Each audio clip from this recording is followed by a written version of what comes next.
Hey guys, I'm just about to get out of my hotel room to go to Glacier 3000 to test out the new Oris Propilot Altimeter that's been released at Geneva Watch Days this year and was made in collaboration with Bamford watches. I'm going to bring the watch up to 3000 meters or 10,000 feet roughly and see how this watch works. Follow me and let's go. On this journey, I want to do two things. First, to show you how a watch altimeter works in real life, not just in theory. And second, to share a simple day trip you can take from Geneva. Before we start our journey, the most important thing, to calibrate the watch. First, we pull out this lower crown to the first position and then align the yellow marker to a known altitude. Geneva sits at about 378 meters or about 1,200 feet. So I set the watch there. That's our baseline.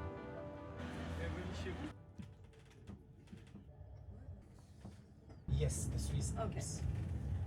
Geneva, it's like a diplomatic capital. The organization UNICEF, UNESCO, Red Cross. This is Jura Mountains. Switzerland is a landlocked country, so the elevation rises steadily as you leave Geneva and drive deeper into the country.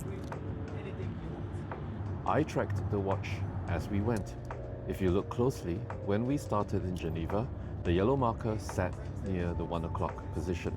By the time we reached the mountains, the place where we would take the cable car up to Glacier 3000, it had shifted to about 5 o'clock, a visible climb already recorded. The base station of Glacier 3000 officially sits at 1,546 meters. My watch showed something slightly different, and that's to be expected, because this altimeter measures barometric pressure, not height directly. The shifts in weather and temperature always introduce some deviation. A difference of 50 to even 200 meters is completely normal. What really matters is the relative change of height, how much altitude you've gained or lost along the way. The climb begins. We've moved from city to mountain already with a gain of 1,200 meters. As I ride the cable car and take in the views, this is where the most dramatic height changes occur. We will reach the mid-station of Cabane at an altitude of 8,285 feet. The numbers climb steadily, the pressure drops, and I feel my ears pop as the mechanical hand moves upwards. This is where the altitude gain is most dramatic, rising from 1,546 meters to 2,525 meters at the second station.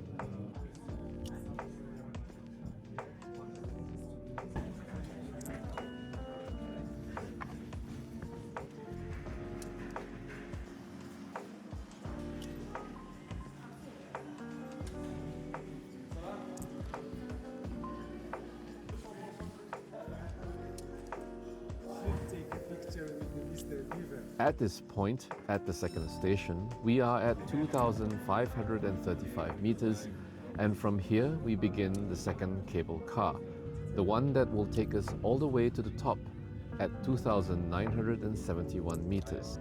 And here we get to see the dramatic views of the Swiss Alps as we ascend in the cable car.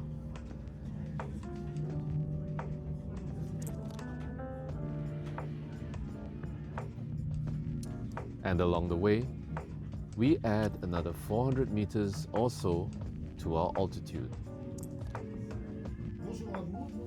Les sorties s'effectuent sur le côté opposé. So hello everyone. Exit on my opposite side. For information, today all the activities are open. If you want to reach the roof, it's the 5th floor.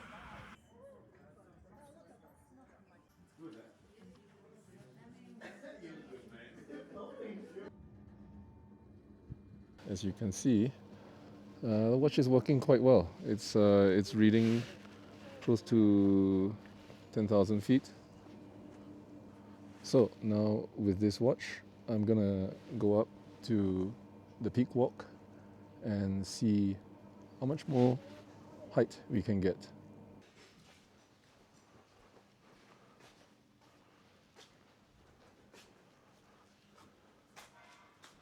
So that's where we're gonna go, up there.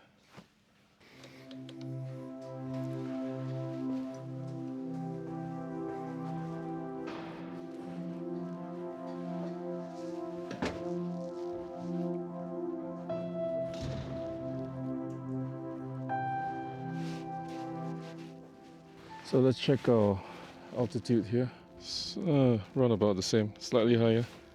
Let's go further up.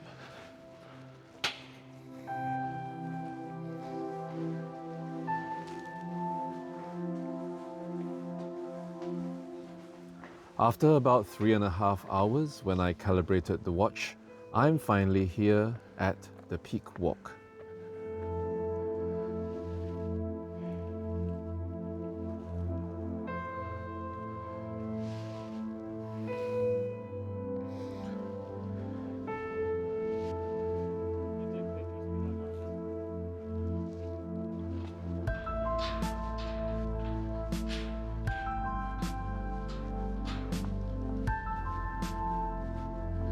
It's a little scary, I have to admit.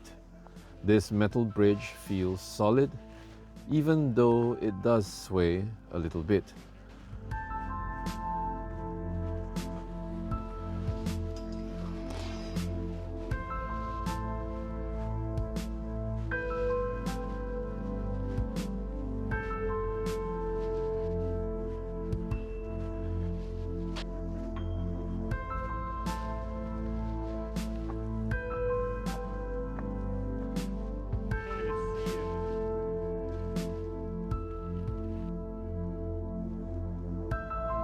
Quite a small little rocky platform here to take in the views.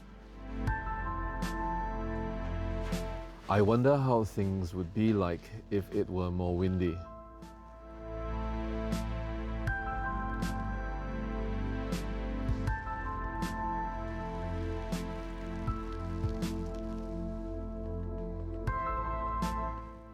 And lots of clouds rolling in now.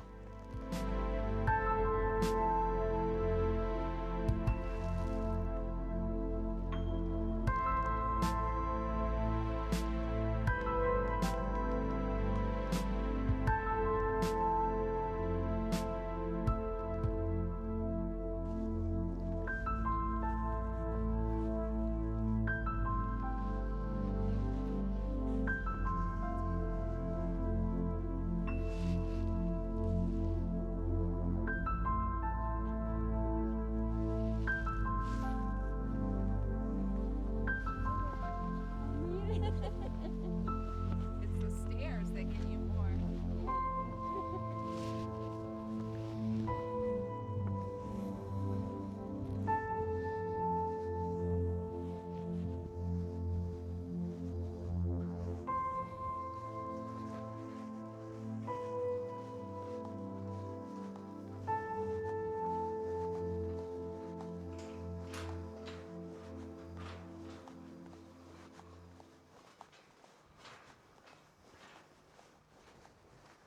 So I just got off the peak walk and yeah, the watch showed the altitude somewhere around 10,000.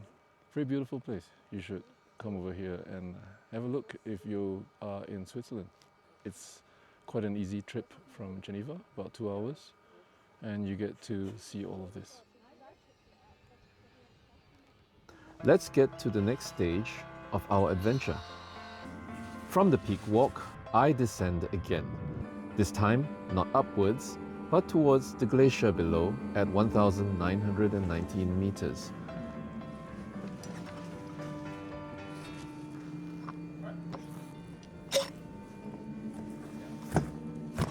Okay, I'm on some kind of ski lift thing. It's kind of scary, I'm going into clouds. Seems there are some people down there.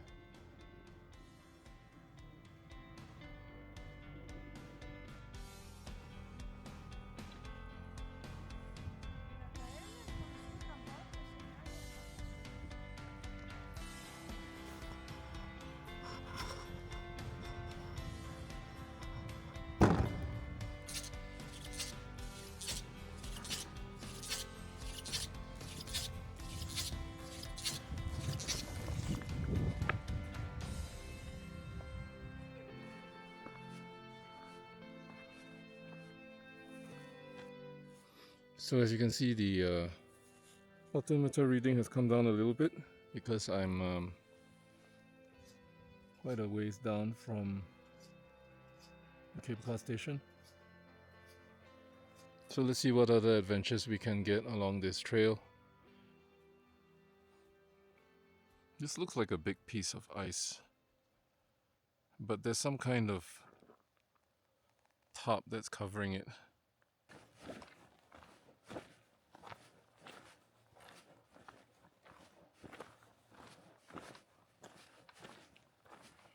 I visited here in 2016, and what I remember is deep snow and an ice field that stretched as far as the eye could see. Now, all around, I can see only rock. The glacier has retreated. Swiss monitoring shows that glaciers below 3,000 meters lost substantial ice this year alone, around 3% of their total volume, and a quarter of volume gone in the last decade.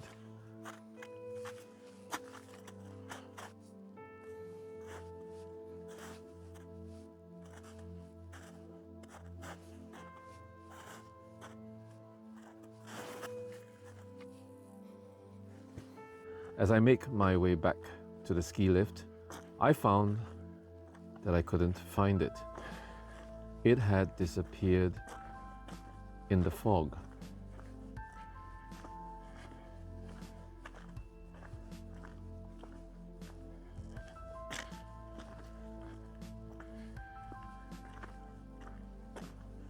But suddenly, the fog lifted.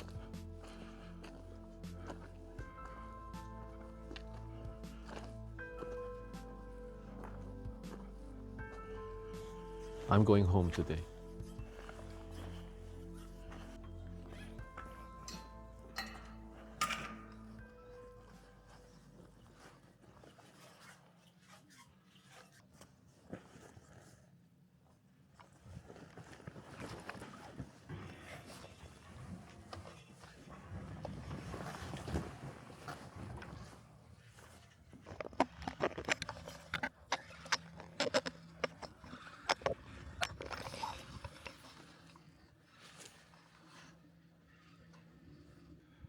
I think this is my second time, and kind of interesting that you can't really see anything now because of the clouds. If you look behind me, you can't really see much.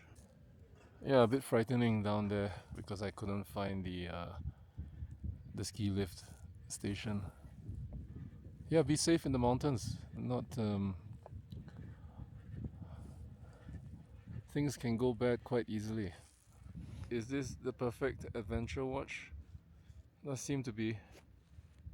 We can see the yellow marking for altimeter slowly creeping upwards as we go up in the ski lift. Looks like we're reaching the station. I am still alive.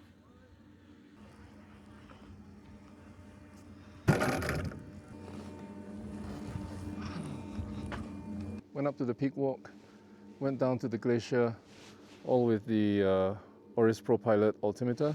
It's always been a bit of an intellectual exercise in the sense that I didn't really know that these things worked. I've experienced it for myself, and the altimeter it works. It's accurate, and it'll definitely be useful to you if you come to the mountains. That's my conclusion, at least.